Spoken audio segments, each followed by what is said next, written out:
नमस्कार, आदाब, सत श्री अकाल। My self Amar sir, education at the rate Amar sir. आपको पता है हम लोग एनआईएस के बारे में बात करते रहते हैं, सारी डिटेल्स शेयर करते रहते हैं आपके साथ। एक एक पल की खबर देंगे। हमने आपसे वादा किया था, उसी वादे की कड़ी में हम इवोल्यूशन पर अपडेट लेके आ गए। ठीक है, उधर हमने बोला था कि दशहरे से पहले तक का अपडेट आपको दे दिया था। अभी का करंट अपडेट हम आपको देने लग रहे हैं। अभी देखिए क्या कहानी है, कितना क्या हो गया। पहली बात, ट्वेल्थ क्लास में क्या क्या हो गया जरा समझना। इकोनॉमिक्स की कॉपी चेक हो गई है, होम साइंस की कॉपी चेक हो गई है, इकोनॉमिक्स चेक हो गई है, होम साइंस चेक हो गई है, कंप्यूटर साइंस चेक हो गया। उसके बाद chemistry check, political science check हो गई है, हिंदी भी चेक हो गया है। ठीक है, उसके बाद इंग्लिश 302 वो भी चेक हो गया। इंग्लिश उस वक्त लगा हुआ था जब छुट्टी से पहले, वो अब चेक हो गया। कल बंडलिंग होकर के कल डिस्पैच हो गया। देखो होता क्या, बंडल ये पैक करके अभी इसके बारे में बात करेंगे। हिंदी 301 भी चेक हो गया, इंग्लिश चेक हो गया, बायोलॉजी भी चेक हो गया। मैं डेटा लेके बैठा हूँ। ठीक है, उसके बाद साइकोलॉजी भी चेक हो गया, फिजिक्स चेक हो गया, हिस्ट्री चेक हो गई, और लाइब्रेरी साइंस संस्कृत तक का चेक हो गया। राइट, अब ज्योग्राफी की कॉपी पहुंच रही है। कल कुछ जगह पहुंची है, अभी कुछ पहुंच रही है। ठीक है, तो ज्योग्राफी की कॉपी पहुंचने के बाद अब ज्योग्राफी खुलेगी। अभी खुली नहीं है, ध्यान रखना। ज्योग्राफी की कॉपी चेक होने जा रही है। 10th क्लास में हिंदी तक की कॉपी चेक हो चुकी है। 10th क्लास में हिंदी तक की कॉपी चेक हो गई। समझ गए बात को? इतना सारा काम हो गया। अभी जितना काम बचा है उस पर करेंगे। अभी हम एक बात आपसे करने वाले हैं। ये तो कॉपियाँ चेक हो गई हैं, अभी हो क्या रहा है इसमें, मैं आपको एक बात बताता हूँ। इसमें पहली बात की जो रिजल्ट बहुत अच्छे की तोप चला रहे थे, ऐसा कुछ भी नहीं है। रिजल्ट ऑन एवरेज है, इससे ज़्यादा का कुछ नहीं है। बहुत ज़्यादा कुछ इधर उधर बोर्ड ने जंप दिया नहीं अभी तक। अब इसके मार्क्स जब अपलोड होने चालू हो गए। अभी देखो, एक रफ डेटा होती है, पूरा एक डेटा शीट होती है, उसके ऊपर लिखी जाती है रिटन में। अब ये कंप्यूटर पर चढ़ रहा है। ठीक है, जैसे चढ़ के डेटा सामने आएगा, फिर हम आपके साथ बहुत सारी चीज़ें रिवील करेंगे, बहुत सारी बातें करेंगे। ठीक है ना, हम लोग इस बातों को समझने की कोशिश करेंगे कि आखिर में क्या है डेटा और क्या स्टोरी। ये सारी बात करेंगे। डेटा में क्या आया, किस में ज़्यादा मार्क्स आ रहे हैं, किस में ज़्यादा फेल होने के चांसेस है, किस में ज़्यादा प्रॉब्लम्स आ रही है, कौन से सब्जेक्ट में, ये सारी बात करेंगे।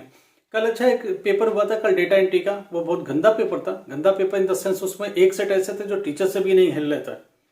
तो ऐसा कई बार टीचर सेटर एक पेपर सेटर बन जाते हैं। उनको ये नहीं समझता कि ये 12th क्लास का बच्चा बेसिक कंप्यूटर एडिशनल के फॉर्म में लिया, वो डेटा एंट्री लिया। ऐसा पेपर मत बनाओ जिससे वो परेशान हो जाए। तो माइंड सेट चल रहा है, एक कंप्यूटर वाले का माइंड सेट चल रहा है। बीएससी का, एमएससी का या बीसी एमसीए बीटेक का पेपर थोड़े है ये 12th क्लास का पेपर। उसने एक सेट ऐसा बनाया जिसमें बच्चों के पसीने छूट गए।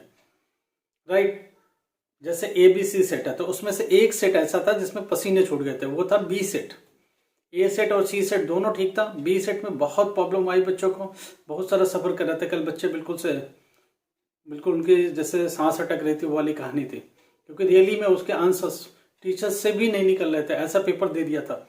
तो ऐसा होता है, एक आध जब टीचर पेपर सेटर जब बैठता है ना, तो कई बार उसके दिमाग में कुछ भी चलता रहता है, कुछ भी कर लेता है।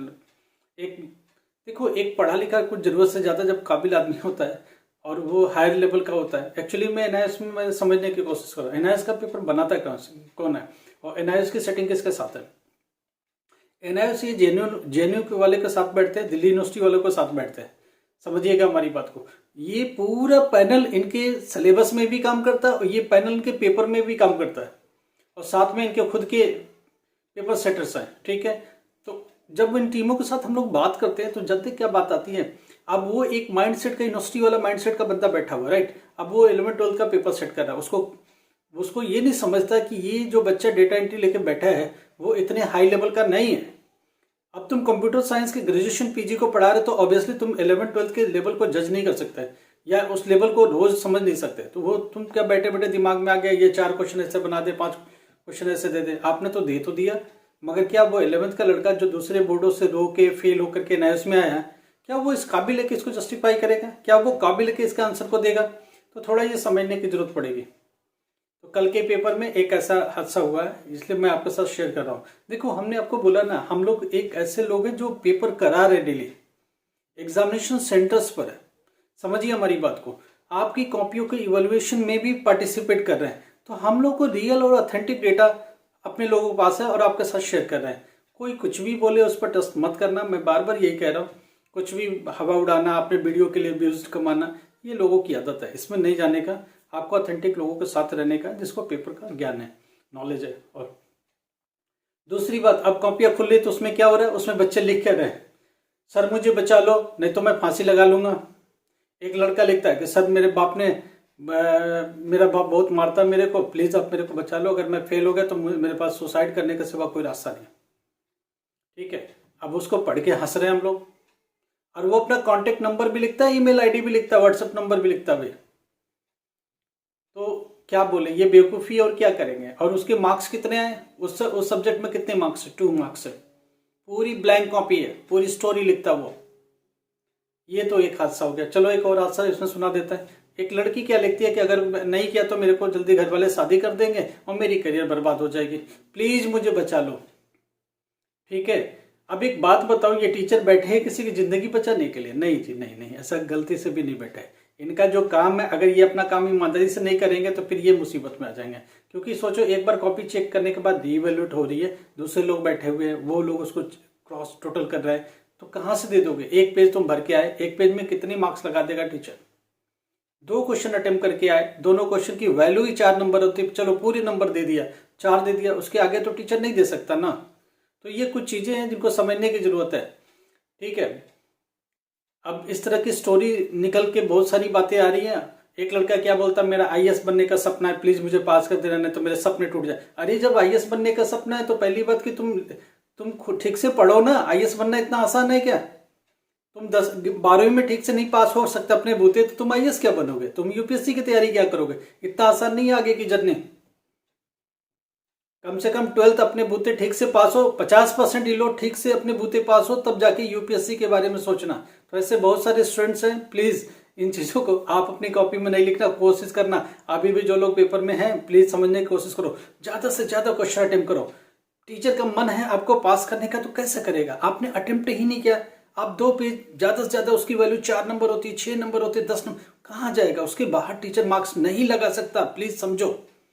ज्यादा से ज्यादा मैक्सिमम नंबर जितना आप अटेम्प्ट करते हो वो दे सकता है। तो आप ज्यादा से ज्यादा क्वेश्चन, लास्ट में देखो 4 क्वेश्चन रह गए, 5 क्वेश्चन रह गए, उनको अटेम्प्ट कर दो।